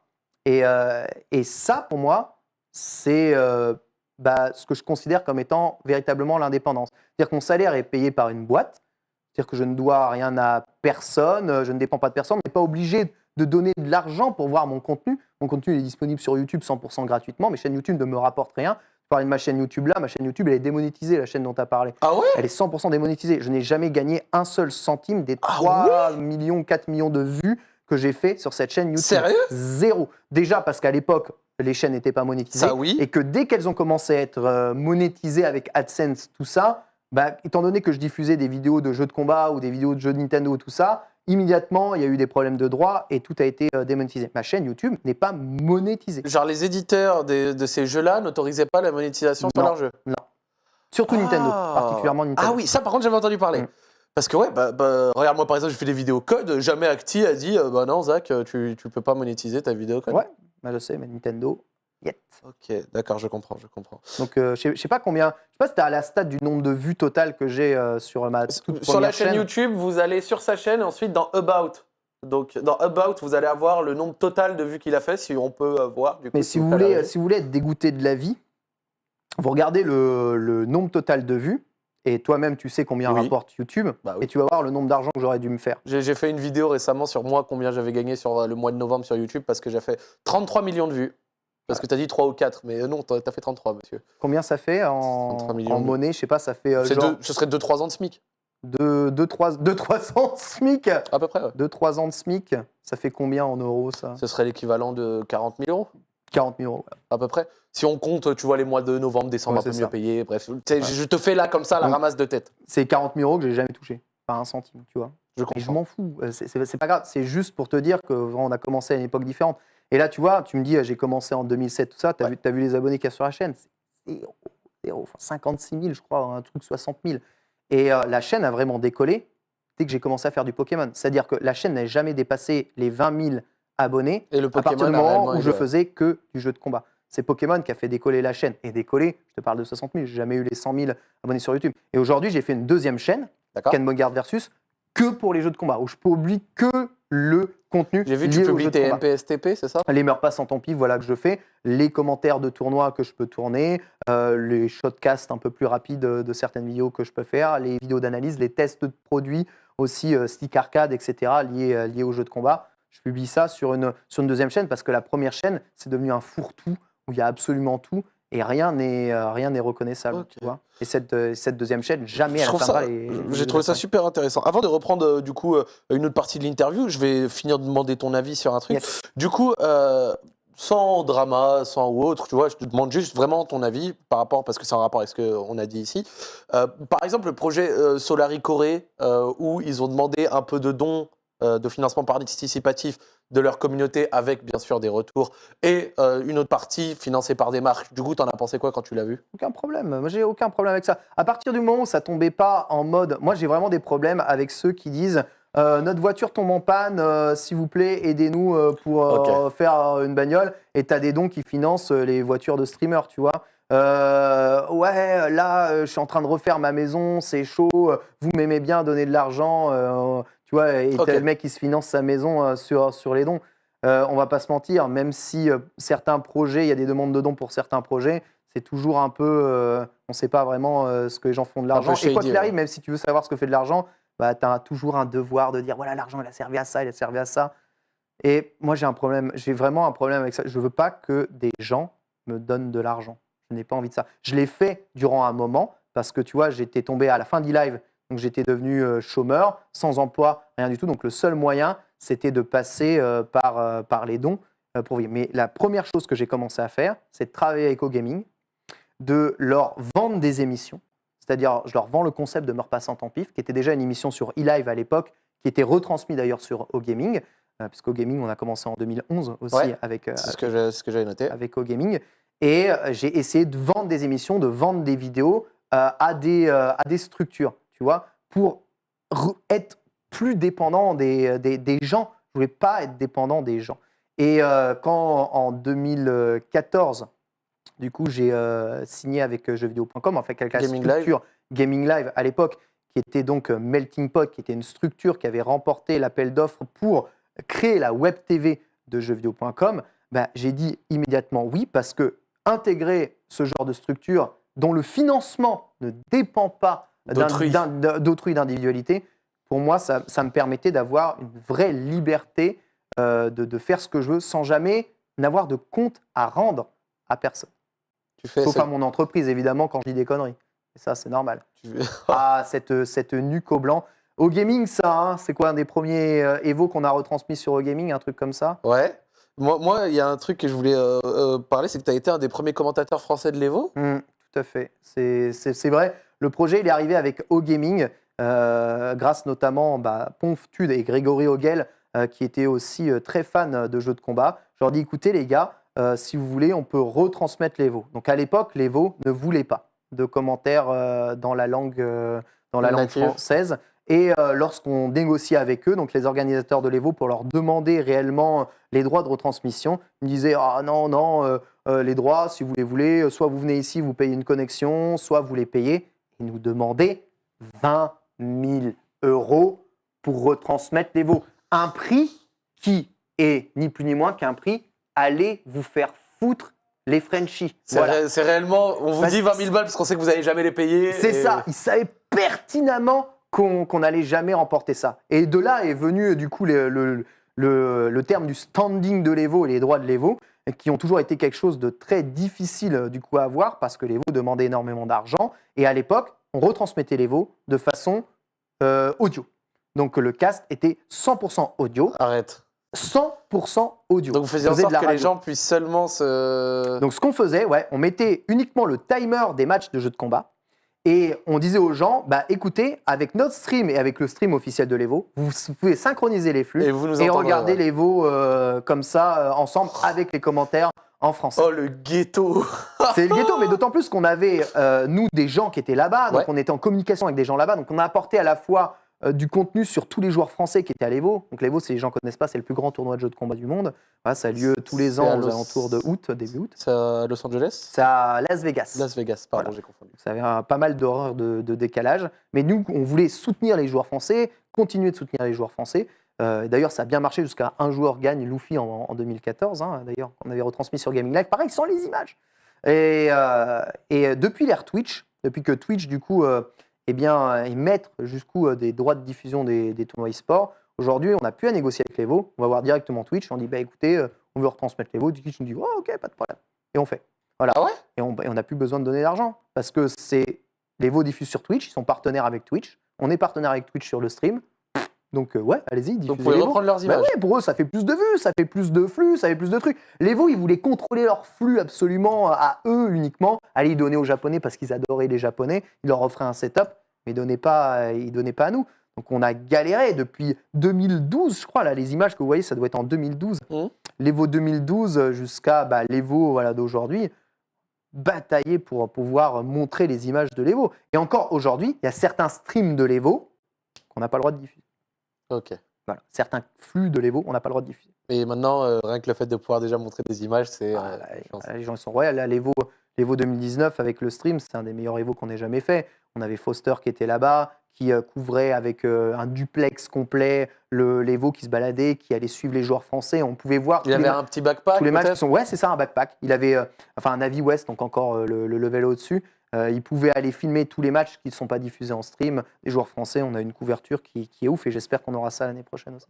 Mini question, c'est quoi la différence avec le Navi West? Navi West, c'est un espèce de gigantesque backpack qui te permet de streamer en 4G, vraiment dans n'importe quel endroit avec une bande passante qui est assez vénère. Globalement, c'est ce qu'utilise la télévision pour faire des duplex durant leur direct. Okay. Voilà, c'est un truc qui remplace un camion régie complet. Je m'endormirai moins con. Bon. Parfait. Du coup, 2014 mai, lancement de Gaming Live avec notre ami Mister MV. Tout à fait, Mister MV que je connais depuis 2011 et eLive. Mister MV est un streamer eLive. Il a commencé sur eLive et il a commencé à faire ses premiers casts depuis 2011 sur eLive. Et je dois bien avouer que c'était un des streamers qui apportait le plus, en tout cas, de nouveautés sur la plateforme, puisqu'en plus de se taper des délires entre potes, commenter des vidéos en mode réaction, de la pétanque, n'importe quoi, Koh-Lanta, déjà à l'époque, ou des trucs à la con. Tu vois, il faisait des commentaires de speedrun bien léchés, bien trucs. Et une fois que eLive, Showprime, s'est terminé, je l'ai emmené avec moi, du coup, chez OGaming. Quand je suis rejoint un peu OGaming, j'ai dit, mais écoutez les gars, MV, tu vois, comment il MV, fait jeune. Il est là, il a du talent. Si vous voulez du speedrun, prenez ce gars-là. C'est vraiment un gars méga cool. Là, c'est chez moi. On était à Alfortville. MV vivait juste au-dessus de mon appart à l'époque. Donc, on avait des apparts comme ça superposés. Il vivait un étage au-dessus, il vivait l'étage au-dessus. Donc là, il est venu m'apporter le courrier. Et moi, j'étais en train d'enregistrer un épisode du Coffre à Versus où je retraçais un peu les jeux de merde de la Saturn. Et je l'ai embrigué là-dessus. Il a dit, vas-y, viens jouer. Voilà. On était en plein stream, en pleine émission. Et on joue à Virtua Fighter Kid comme des cons. Donc MV, c'est un ami de très, très, très longue date, du coup. On se connaît depuis longtemps. Et quand Gaming Live est arrivé, je lui ai dit, viens, on va créer un truc. On va mettre en avant le jeu rétro, les jeux indés aussi. On va pouvoir parler de plein de trucs et avoir le rayonnement de jeuxvideo.com. Ça va être cool. En plus, c'était avec les anciennes équipes de gaming qui montaient du coup la structure. Frédéric Go, Grégory Rogel, Cardel, qu'on embrasse. Koyuk, qui est chez Gotaga même aujourd'hui. Nico Cardel qui est souvent là-bas. Nico Cardel, évidemment, le boss du boss. Il est content parce que je fais toujours des dédicaces dans un corps libre. C'est des mecs qui sont là depuis là, vous vous rendez pas compte le talent de ces gens-là. Et MV, du coup, qui était avec nous. Et MV avait déjà fait un peu de stream sur Twitch, déjà, parce que quand Justin TV est devenu Twitch en 2012, il a fait un peu de Twitch et de Dailymotion en rejoignant la ZTV. Yes. Qui était ZTV, je sais pas quand ça s'est Zerator lancé. TV. Ouais, mais ça s'est lancé en quelle date En 2012. Ouais, 2012. Voilà, c'est ça, 2012. Donc à la fin de Showprime, quand eLive a coupé, parce qu'Amazon nous a coupé les serveurs, donc la plateforme a disparu, parce que tout simplement on ne payait pas les factures. C'est ni plus ni moins que ça. Les mauvais payeurs, là. Amazon a coupé, le site a disparu du jour au lendemain. Voilà. Et le problème, c'est qu'on a perdu 2 ans de travail, parce que moi, tous mes casts, ils étaient dans les serveurs Amazon. Et quand on a eu l'annonce que Amazon allait couper les serveurs, on a essayé de sauvegarder toutes les vidéos en essayant de record toutes les vidéos, les anciennes VOD. Ça a été un véritable cauchemar ce moment-là. Voilà. Donc, il a fait un peu de gaming, il a fait du coup la ZTV. Et je crois que ça a très vite vachement bien collé avec Zerator, parce qu'ils ont ils ont une patte très très commune, un flow qui est assez commun. Côté décalé qui est aussi assez bon. Mais ouais, Gaming Live se lance du coup avec MCRV. c'est une super expérience pour moi. Vraiment, vraiment super Tu peux nous expérience. raconter un peu ces débuts de Le début de ce Gaming Live, lancement c'était, et voilà, tout on était dans des studios à côté de République, à Château d'Eau. Voilà, on a monté des studios de toutes pièces. On a monté une entreprise, en fait, de toutes pièces. Vraiment, le but de la création de l'entreprise, on devait monter une web TV. Voilà, donc on devait tout acheter, créer des grilles de programmes, vraiment une web TV. Donc, Tout mettre en place de A à Z, pitcher des émissions. pitcher des émissions pour être diffusé ensuite sur jeuxvideo.com. On a tout créé de A à Z et on a créé des concepts d'émissions qui aujourd'hui existent encore même encore aujourd'hui, que ce soit sur YouTube ou même MV sur sa chaîne. Il y a quoi qui existe encore? Je ne sais pas comment s'appellent ces streams de jeux indés à Mister MV, voilà, Console Mania. Évidemment, l'idée de terminer tous les jeux de la Mega Drive, avec ici Last Battle, le jeu au couteau no Ken de Mega Drive, qui est un jeu de merde qu'on a essayé de terminer justement ensemble. Console Mania qui a été repris ensuite par un streamer qui s'appelle Monsieur Sapin, qui a essayé de terminer, qui a terminé quasiment 350 jeux des 760 de la Mega Drive. C'était vraiment fou. Des concepts très rétro, des concepts de jeux indés, voilà, aussi assez indéfinitivement, ça y est, je l'ai retrouvé. Tu vois, indéfinitivement, c'est des concepts qui ont commencé sur eLive, ou ses commentaires de speedrun aussi. C'était là, il a commencé à développer son côté artistique énormément, MV, grâce à ça, en faisant de plus en plus de clips, de chansons enregistrées, de machins. Vraiment, c'est quelqu'un qui a un talent fou et qui ne s'est jamais bridé dans ce talent. En fait, MV, il a vraiment tout ce que j'ai pas au niveau artistique. C'est un artiste. J'ai aucun côté artistique. Je suis un prof, je suis quelqu'un de très carré. Ce que j'aime, c'est que mes filets d'émission soient bien préparés, que je donne l'information qu'il veut. J'aime déconner et j'ai un côté d'animateur pur. J'ai un sens de l'improvisation qui est là, mais j'ai aucune fibre artistique. Lui, il a plus le côté inventif. C'est ça. Il est capable de te créer des habillages fous. Déjà, à l'époque de eLive, sur eLive, tu devais créer tes habillages de toutes pièces pour rendre dynamique le truc. Il faisait déjà ça. Il cherchait à créer des variations de son, etc. Enfin, tout ce côté artistique. Après, c'est quelqu'un qui fait de la musique. C'était un artiste de base, hein, MV. Tout ce côté artistique, moi, je l'ai pas.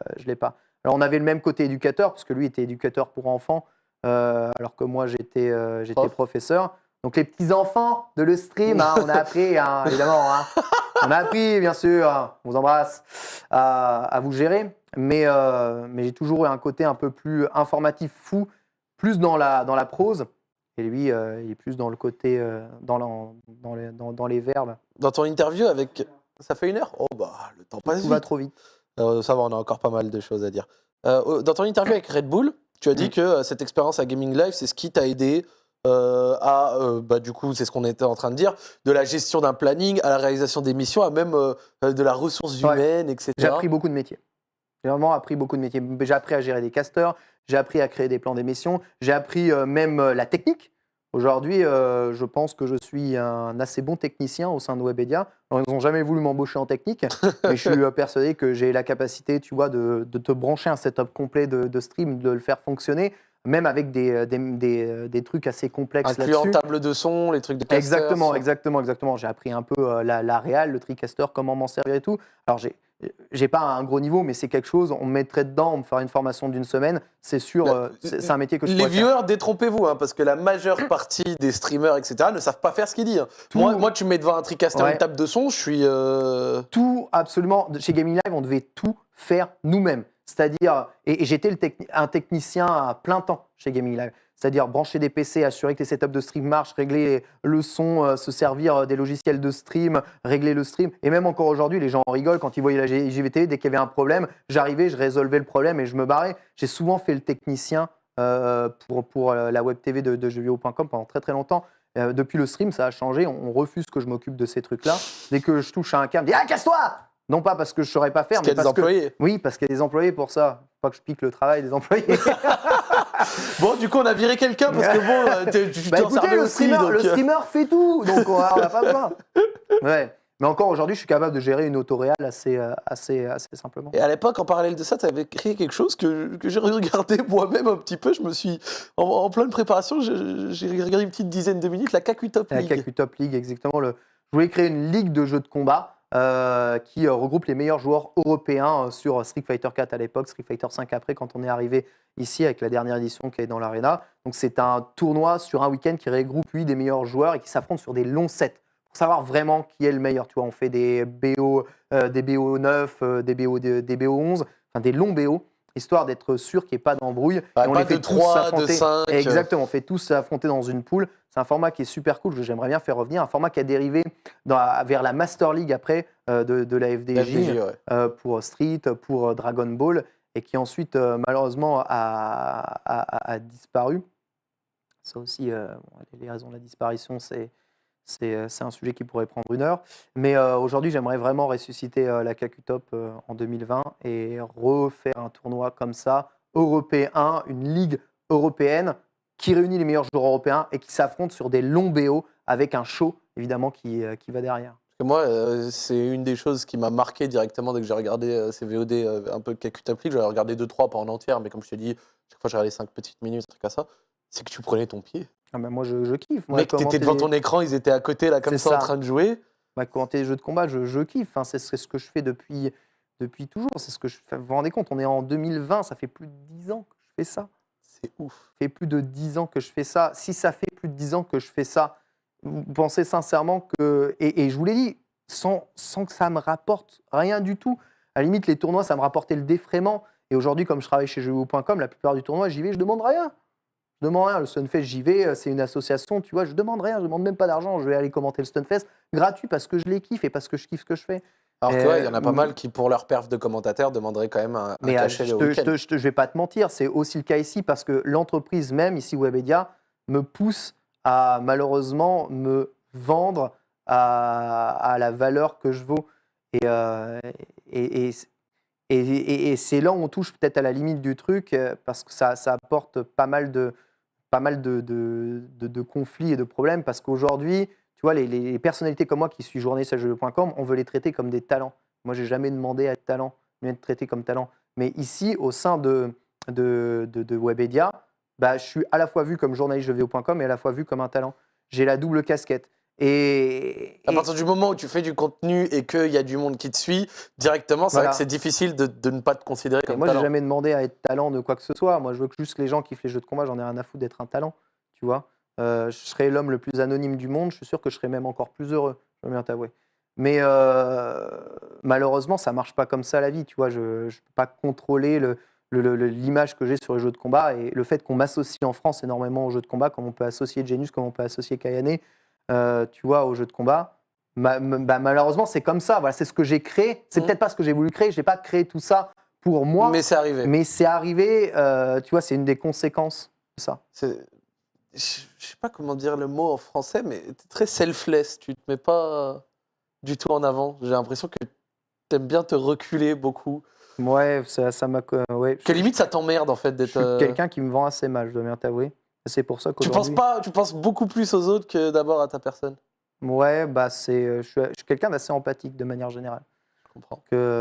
Et je comprends le malheur des autres. Après, ça m'a pas empêché d'être parfois assez égoïste et de faire des mauvais choix dans ma vie. Ah bah oui, bah on n'est pas parfait. Non, on n'est pas parfait. D'ailleurs, globalement, toute cette relation d'amitié avec Mister MV, je pense que c'est quelque chose que j'ai assez mal géré. Je pense que si j'ai un regret, c'est que j'ai été un assez mauvais conseiller, un assez mauvais ami pour MV. Je pense qu'à des périodes de la vie où c'était pas facile trop pour lui, j'aurais pu être de meilleurs conseils. Moi, je voulais continuer de travailler avec lui, donc je l'ai peut-être poussé trop longtemps à rester au sein de la Web TV. Au lieu de faire ce qui était mieux pour lui. Au lieu de faire finalement, de laisser, tu vois, vraiment exploser, laisser son sens artistique développer. Donc aujourd'hui, Alhamdoulilah, tout va très bien pour lui, d'accord. Mais je pense que tu vois, Adrien, Zerator à mon avis été largement meilleur conseiller pour la carrière de MV que je ne l'étais moi. Et je pense que si j'ai pas été bon conseil, c'est parce qu'il y avait aussi un petit côté égoïste.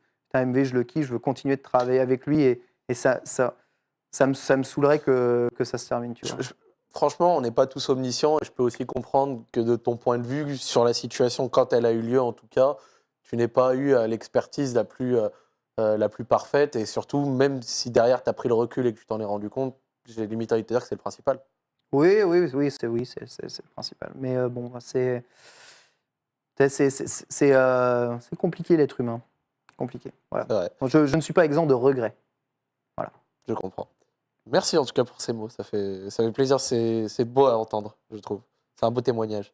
En 2014, du coup, on est passé de Gaming Live à JVTV ensuite. Ouais, tout à fait. Donc c'est bien parce que ce que je veux tu as fait une double transition, Gaming Live, JVTV, le stream. C'est ce que je dis, hein. J'ai survécu à eLive, j'ai survécu à Showprime, j'ai survécu à Eurogaming, j'ai survécu à Gaming Live, j'ai survécu à la JVTV, je survivrai aussi au stream et peut-être que le stream disparaîtra, moi je serai encore là. Hein.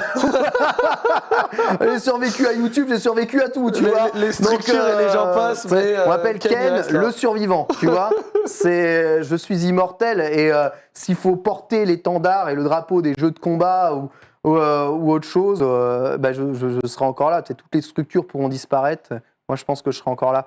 Ça a été assez difficile, l'arrivée de la JVTV, parce que ça a accompagné quelque chose. C'est le déménagement des locaux de République, de Château d'Eau, vers ici le Valois. Ça a impliqué le rachat du coup de jeuxvideo.com par Webedia, qui a absorbé du coup Melting Pot, qui était du coup notre structure à nous, qui était aussi détenue un peu par machin. Et du coup, tout le monde a été absorbé dans cette grande entreprise. Et vous savez très bien que quand on est absorbé dans une grande entreprise, la grande entreprise fait le tri. Et notamment, celui qui était mon patron, Grégory Hogel, ou son second, Kaoru, on commençait à rentrer dans une compétition totale pour qui est-ce qui va avoir le pouvoir au sein du gaming chez Webedia, entre Cédric Page qui venait de Millennium, voilà, Grégory Hogel, d'autres intervenants, Bertrand Hamar ensuite qui est venu se greffer. Enfin, il y a tout un tas de personnalités qui ont tous autant à la fois de charisme, de légitimité et tout ça. Et c'est un peu le jeu de Game of Thrones. Et cette période-là où on arrivait tous ici, on était vraiment tous délocalisés, en plus d'aller méga loin de là où j'habitais de base. Ça m'a saoulé. Je dois bien t'avouer que j'ai eu des moments d'assez grosse déprime là. Ça, c'est la dernière émission de la JVTV qu'on diffuse ici. Donc, c'est Un meurtre passant en pif, une émission qui existe depuis 2011 sur eLive.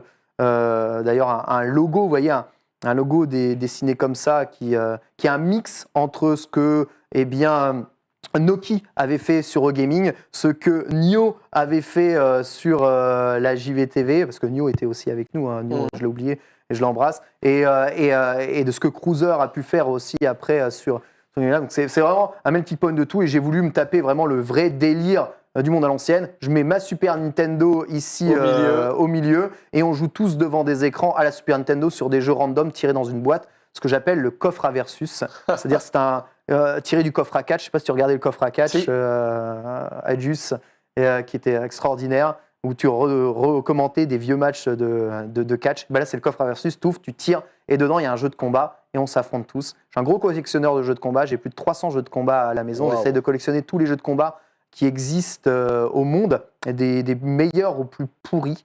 Dans la série du coffre à versus, du coup, qui contient, je sais pas, des centaines et centaines d'épisodes, je montre un peu tous ces jeux de combat et j'explique comment ces jeux ont apporté des choses à la communauté. Donc ça, c'est une dernière émission. Mais ce qui a été dur, la JVTV, ça signifie l'arrivée ici, commenter dans des sous-sols quasiment 24h/24. Ça signifie la restructuration, la perte des différentes web TV qu'on avait pour se concentrer uniquement sur la JVTV, le départ de Mister MV, etc., ma séparation aussi avec mon ancienne copine. Voilà, donc c'est vraiment une période...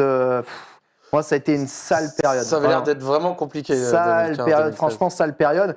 Et si je me suis accroché, c'est aussi parce que j'aimais vraiment ce que je faisais ici.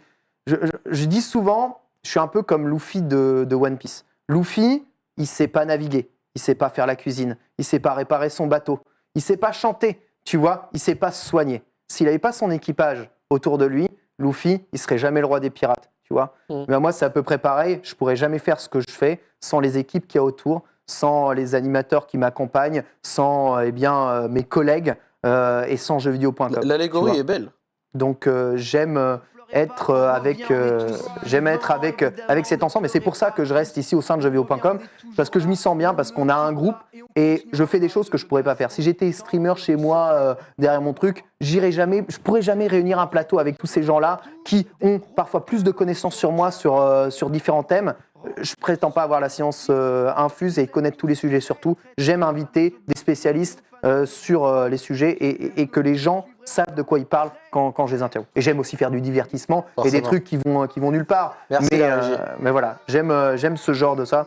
Et j'aime aussi à dire que je suis un des streamers qui apporte le plus de couleurs, un tout petit peu, et de diversité au sein de cette web TV. Parce qu'on est malheureusement un peu trop de blancs, je trouve. Et dans le monde du jeu de combat, il n'y a pas que des blancs, tu vois. Il y a tout le monde, il y a toutes les cultures qui sont réunies. Et MPSTP, tu vois, est une émission où Qu'est-ce qui on fait voit ça, je de la pense diversité. L'origine, les salles d'arcade, tout simplement, avec ok. le jeu console qui est tout simplement. Alors, je ne vais pas être méchant, mais les jeux de combat, c'est les jeux des pauvres. Voilà, donc quand tu n'as qu'une petite pièce pour jouer à un jeu, que tu n'as pas de console à la maison, tu vas jouer en arcade. Tu n'as pas les moyens de te payer un gros PC pour jouer au jeu, ce qu'on appelle le jeu des blancs. Hein. Me bannez pas sur Twitch, hein. Mais c'est vrai, mais c'est un peu ça. Qui demande plus de moyens. Voilà, qui demande plus de moyens, être etc. compétitif ou pouvoir Globalement, en tout cas y avoir accès. c'est vrai que la diversité, le caractère cosmopolite des jeux de combat, c'est quelque chose que j'ai toujours kiffé, tu vois, vraiment. Le brassage qu'il y a, les différences de culture qu'il peut y avoir, on apprend de tout le monde, c'est quelque chose que j'ai toujours adoré aussi. C'est pour ça que j'adore cette communauté, c'est qu'elle est diverse, elle est variée, on a tous nos origines et c'est souvent pas celle que tu connais. Non, je comprends.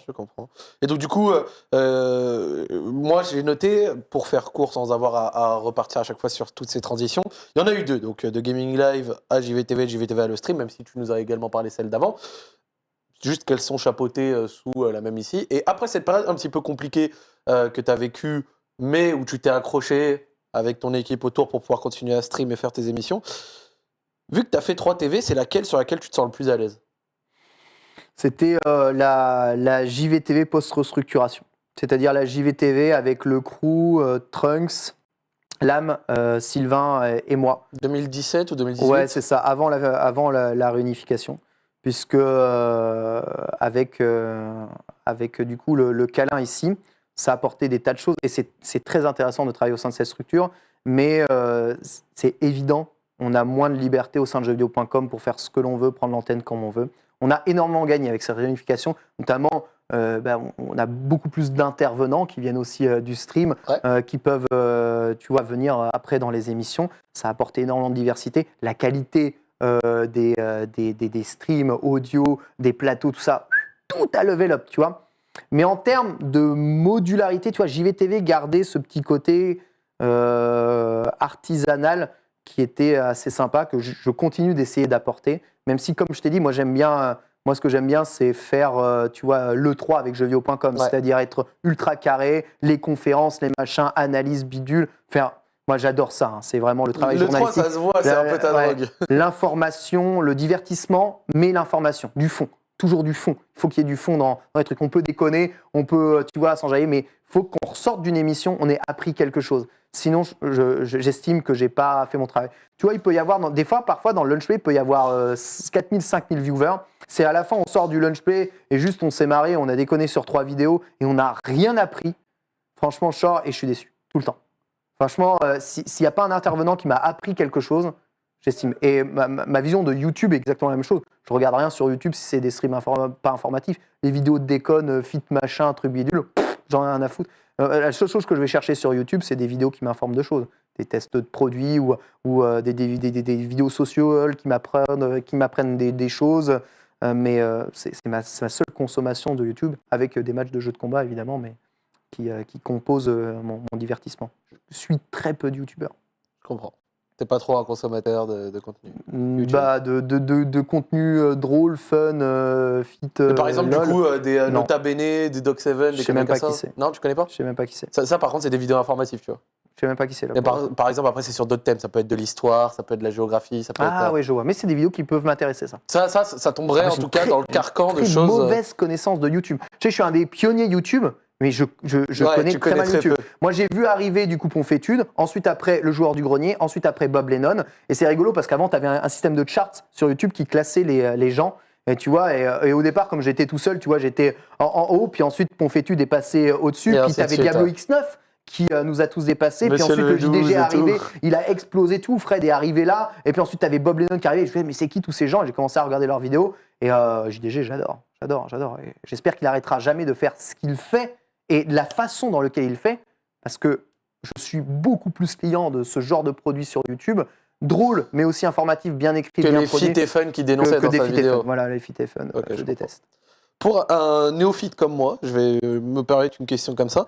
C'est quoi l'état actuel de la scène versus fighting en France? Et est-ce que Smash, ça rentre dans... Ouais.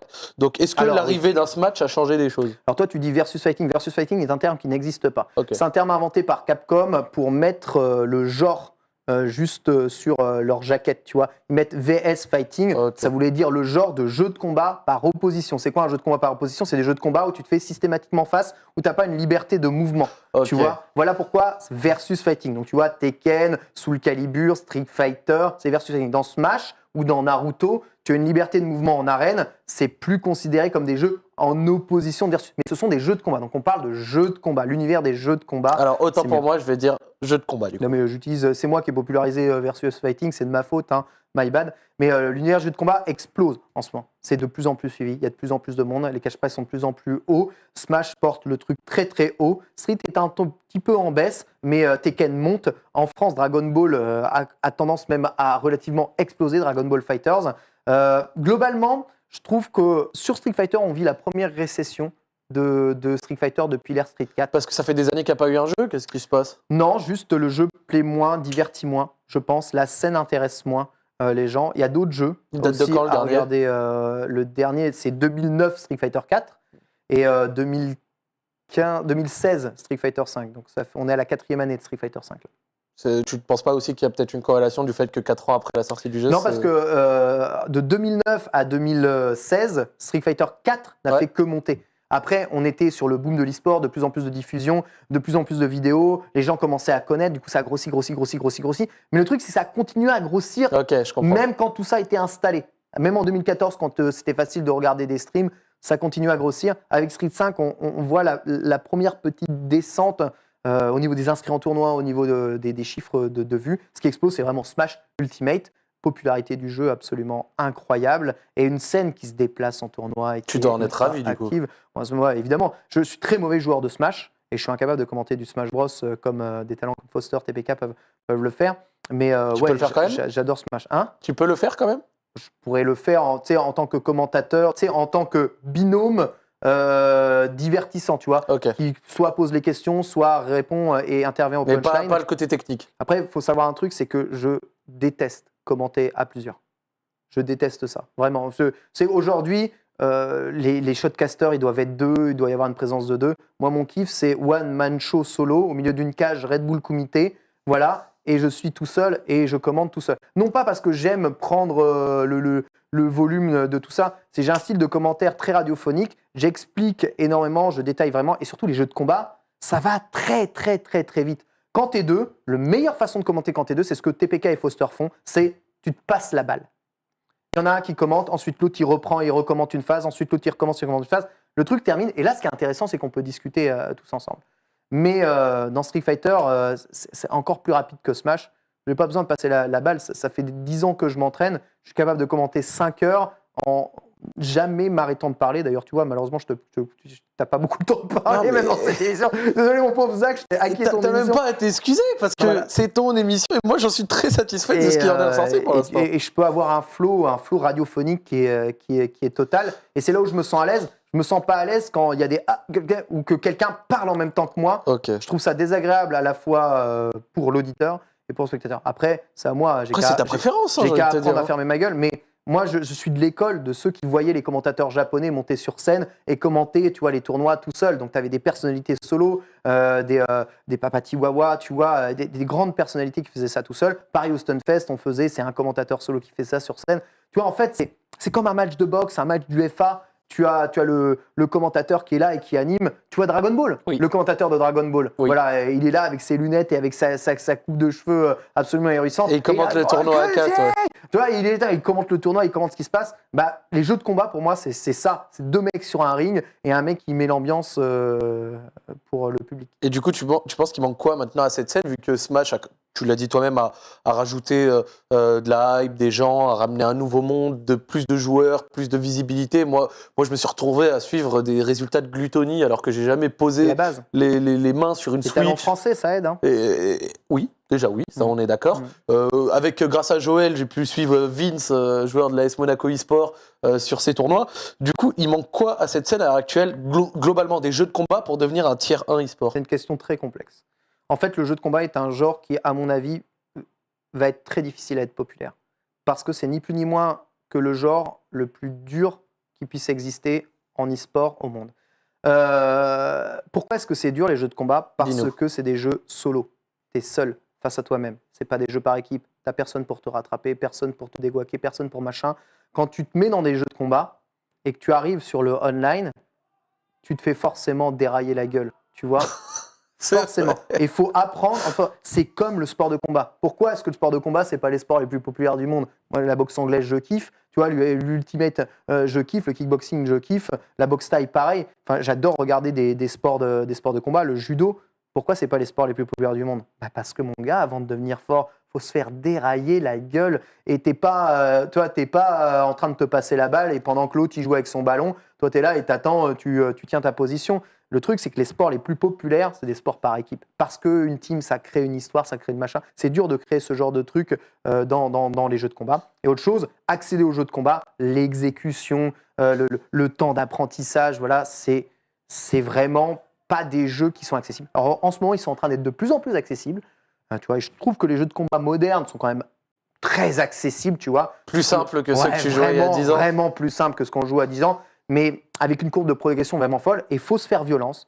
Souvent, je dis, pour être fort au jeu de combat, il faut toujours un sensei. Quelqu'un qui vient te transmettre son savoir de jeu de combat et vient essayer de te pousser un peu vers le haut. Si on a des talents aujourd'hui comme Wawa, qui sont poussés, tu vois, par leur papa, Kaiser Soze, qui était un daron de la communauté des jeux de combat, c'est parce qu'il l'a appris à 11 ans à faire les manipulations. Il lui a dit, vas-y, essaye d'être bon. Ensuite, il lui a appris King of Fighter, tu vois, il l'a amené, il l'a toujours soutenu aussi dans sa discipline.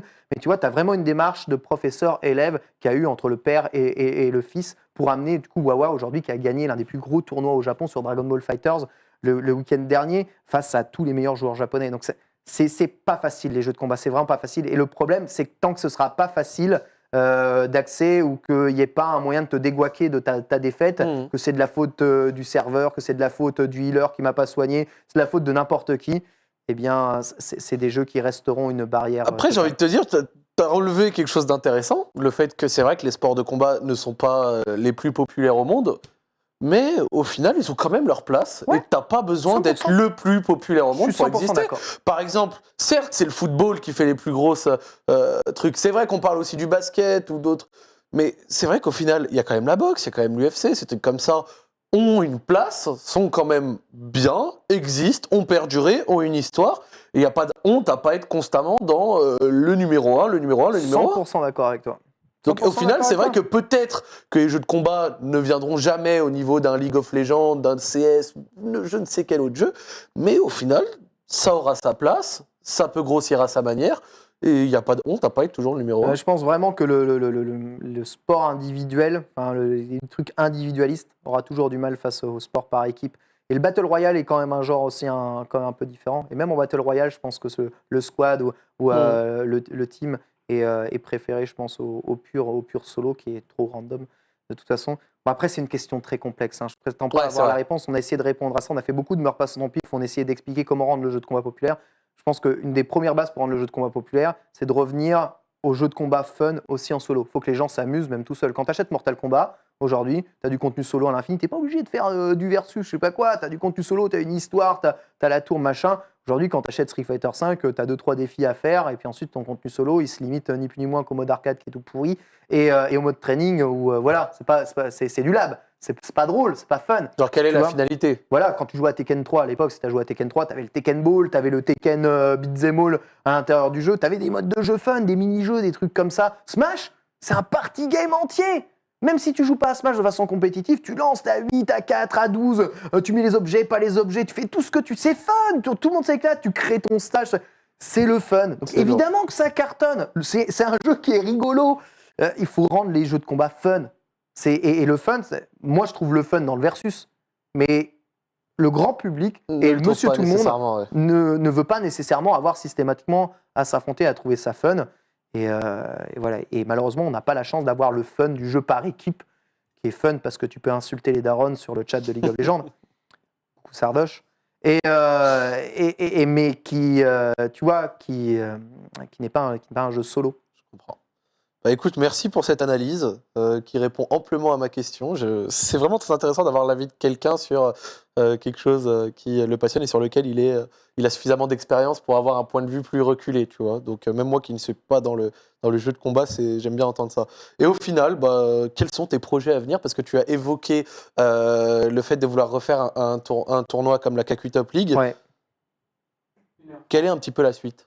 Moi, j'aimerais bien évidemment ressusciter la KQ Top League. Après, il y a toujours des problèmes de droit, des problèmes de sponsors. Moi, je veux pas utiliser l'argent des gens, donc je veux trouver des structures, des sponsors qui puissent financer ce genre de tournoi. Donc, c'est quelque chose que je vais essayer de faire. La suite, c'est développer mon travail chez jeuxvideo.com, essayer de faire les meilleures émissions possibles, écouter le retour des gens pour essayer de faire progresser aussi la qualité des émissions, comme le lunch play, comme Manga Sûr, parce que je parle beaucoup de manga, je parle de jeux de combat, mais j'ai une grande passion aussi pour Nintendo. C'est vrai, l'ensemble on n'a pas évoqué cet aspect Nintendo aujourd'hui, l'ensemble du jeu vidéo. Tu vois, je fais du podcast même aujourd'hui sur la mobilité. Tu vois, je parle des problèmes de mobilité en tout genre. C'est aussi un sujet qui me passionne, les mathématiques aussi. On peut retrouver ça où, sur ton podcast? Le podcast sur qualité, voilà, de qualité sur la plateforme Acast.